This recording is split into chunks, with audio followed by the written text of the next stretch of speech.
आज सबसे पहले आपको उस दस्तक के बारे में बताना है जो क्या पता वर्तमान की मुफ्त वाली राजनीति को देखते हुए भविष्य की चुनावी राजनीति में संभव भी हो जाए।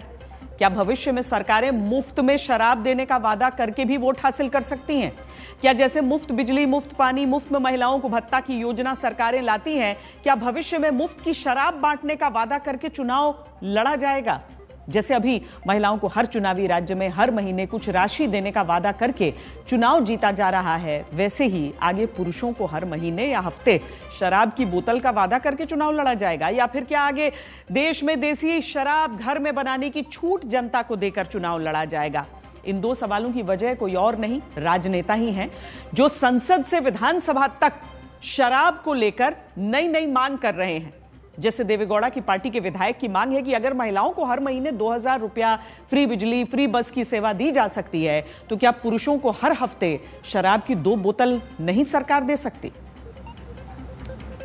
ನೀವು ನಮ್ಮ ದುಡ್ಡೇ ಕೊಡ್ತಿದ್ದೀರಲ್ಲ, ಎಂತದು ಶ್ರೀ ಶಕ್ತಿ ಗುಂಪಿಗೆ, ಬಸ್ಗೆ, ಕರೆಂಟ್ಗೆಲ್ಲ ಗಂಡಸರಿಗೂ ಕೊಡಿ, ವಾರಕ್ಕೆ 2 ಬಾಟಲ್ ಕೊಡಿಸಿ, ಏನ್ ತಪ್ಪೇನಾಯ್ತದೆ? ಅದಕ್ಕೆ ಕೊಡಿಸಿ, ಸೊಸೈಟಿ ಮುಖಾಂತರ ಕೊಡ್ಸಕ್ಕೆ ಹೇಳಿ, ಹಂಗಂತ ಸರ್ಕಾರ ಮಾಡಿ. ನಮ್ಮ ಜಾರ್ಜಿಯಲ್ಲಿ ಕುಳಿತಿದ್ದಾರೆ, ಕೊಡಿ ಸ್ವಾಮಿ, ಸೊಸೈಟಿ ಮುಖಾಂತರ 1-2 ಬಾಟ್ಲ. अगर ये सच हो गया तो सोचिए हमारे देश में फ्रीबीज वाली मुफ्त की राजनीति कहां तक पहुंच जाएगी। अगर मुफ्त शराब का वादा होने लगा तो पता चला जैसे एक पार्टी अभी अगर महिलाओं के लिए 2000 रुपए महीने का वादा करती है, दूसरी पार्टी 2100, तीसरी 2500 रुपए का वादा करने लगती है।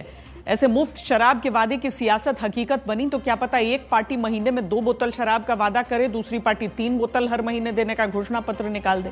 और क्या पता तब जो कमजोर पार्टी हो वो चुनाव जीतने के लिए महीने में 6 बोतल फ्री पुरुषों को देने का वादा कर दे। और ये भी सोचिए कि तब हफ्ते में शराब की 2 बोतल का वादा करने वाली राजनीतिक दल को क्या ज्यादा वोट मिलेगा? क्योंकि यह सच है कि महिलाएं देश में बहुत कम शराब पीती हैं, पुरुष शराब ज्यादा पीते हैं। क्योंकि केंद्रीय स्वास्थ्य एवं परिवार कल्याण मंत्रालय की तरफ से जारी हालिया आंकड़ों से पता चलता है कि भारत में हर 5वां पुरुष यानी देश के 22.4% पुरुष शराब पीने के शौकीन हैं। रिसर्च ये भी कहती है कि भारत में प्रति व्यक्ति शराब की खपत केवल 3.5 लीटर सालाना है और शहरों के मुकाबले ग्रामीण इलाकों में ज्यादा शराब पी जाती है। हाल के लोकसभा चुनाव की बात है। महाराष्ट्र की चंद्रपुर लोकसभा सीट से बतौर निर्दलीय चुनाव लड़ने वाली एक महिला उम्मीदवार वनिता राउत ने ऐलान कर दिया था कि अगर वो सांसद बनी तो अपने संसदीय क्षेत्र के लोगों को शराब की बोतलों पर सब्सिडी देंगी, गांव में बियर बार खुलवाएंगी, युवाओं को शराब के ठेके दिलवाएंगी, उन्हें सांसद निधि के रूप में जो फंड मिलेगा उस फंड से वो गरीबों को राशन कार्ड दिखाने पर मुफ्त शराब बांटेंगी। लेकिन ये वादे सिर्फ चर्चा में ही रहे। वनिता राउत को केवल 1057 लोगों ने तब वोट दिया था। को लेकर आप चुनाव में उतरिए, बताइए। मैं जहाँ गाँव वहाँ बियर बार, ऐसे मेरे मुद्दे है।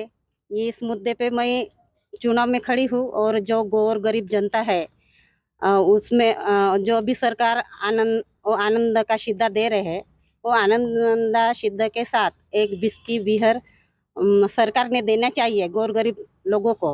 और जब चंद्रपुर क्षेत्र के लोगों ने अगर मुझे खासदार बना दिया तो मैं उनको आनंद शिद्दा के साथ बिस्की बियर मेरे खासदार निधि से मैं उनको देना चाहूँगी।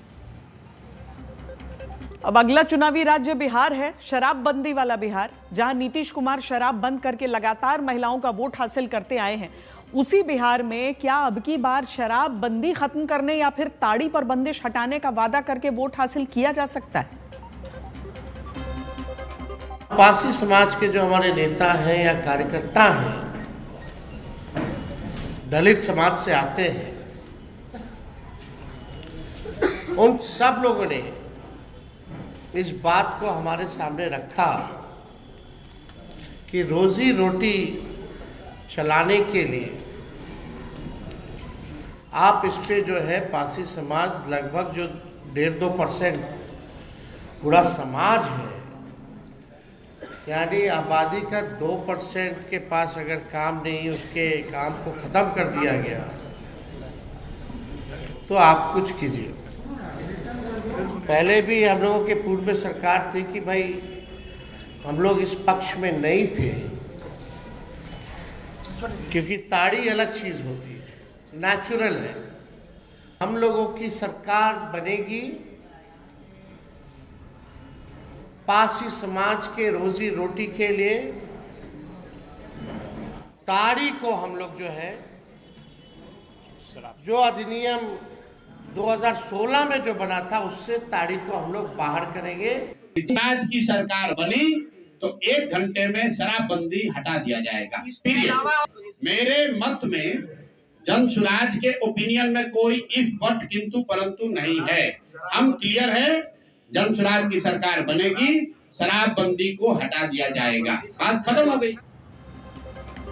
कल तो देश की संसद में तक में दारू को लेकर विशेष डिमांड की गई, जब हरियाणा में भिवानी से बीजेपी सांसद धर्मवीर सिंह ने मांग रखी कि जनता को घर में देसी दारू बनाने की विशेष छूट दी जाए। बीजेपी सांसद ने यह दलील रखी कि नकली शराब पीकर लोगों की जान जाती है, जबकि अगर घर में ही लोग देसी दारू बनाने की आजादी पाएंगे तो किसानों की आय भी 2 3 गुनी हो जाएगी। हम बाहर से आयात करते हैं, यूएस से, कभी यूके से, कभी दूसरे यूरोपियन कंट्री से, और पता नहीं कितना पैसा हमारा चला जाता है। ये शराब जिसको पहले हम दारू बोलते थे, दारू दवाई, और वो ज़्यादातर अंगूर से, गन्ने के रस से, जौ से, चावल से या पेड़ पौधों से बनती थी। मेरा सुझाव है, इन मौतों को रोकने के लिए, किसान की आमदनी बढ़ाने के लिए दोबारा से उसी दारू को बनाया जाए, चाहे वो गन्ने से हो, चावल से हो, दूसरे सब्जियां हो, अंगूर हो, बहुत सी ऐसी सब्जियां और फल हैं जिसके बनाने से दारू बन सकती है, शराब नहीं। और किसान की आमदनी भी 2 तिगुना हो जाएगी अगर ईख या गन्ने के रस से उसको परमिट दिया जाए कि आप देसी शराब का ही बनाने के लिए लोकल लेवल पर, और स्टेट गवर्नमेंट अपनी एक्साइज ड्यूटी कैसे बचा सकती है, वो मैकेनिज्म ऐसा कर ले जिससे एक्साइज ड्यूटी भी बढ़े, और ये जो नकली दारू बनाने वाले फैक्ट्रियों के कुछ मालिक जो बीच में बोलना चाहते हैं, उनके ऊपर भी पाबंदी लग जाएगी। बहुत बहुत धन्यवाद।